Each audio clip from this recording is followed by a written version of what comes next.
July 21 రేపు గురు పౌర్ణమి. అమృత యోగం వచ్చింది. ప్రతి ఒక్కరూ కూడా ఖచ్చితంగా గుడికి వెళ్ళాలి. ఈ రోజున పూజ చేస్తే ఎంతో అదృష్టం. ఈరోజు ఇంట్లో ఇలా చేస్తే రాజయోగం వరిస్తుంది.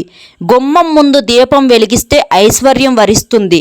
ప్రతి ఒక్కరూ కూడా ఎలా పూజ చేయాలి ఏంటి అనేది ఇక్కడ నేను మన ఛానల్ కింద వీడియో లింక్ ఇస్తున్నాను. మీరు ఆ లింక్ను ఓపెన్ చేసి చూసినట్లయితే ఎలా పూజ చేయాలి, ఏ పనులు చేయాలి, ఏ పనులు చేయకూడదు, ఎలా చేస్తే మనకు లక్ష్మీదేవి అనుగ్రహం కలుగుతుంది అని ప్రతిదీ కూడా వివరంగా చెప్పానండి.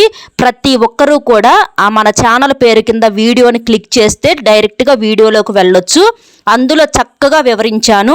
అష్టదళ పద్మం ముగ్గు వేసుకోవటము ప్రతిదీ చాలా చెప్పాను. తప్పకుండా మిస్ కాకుండా చూడండి. రేపు చాలా మంచి రోజు.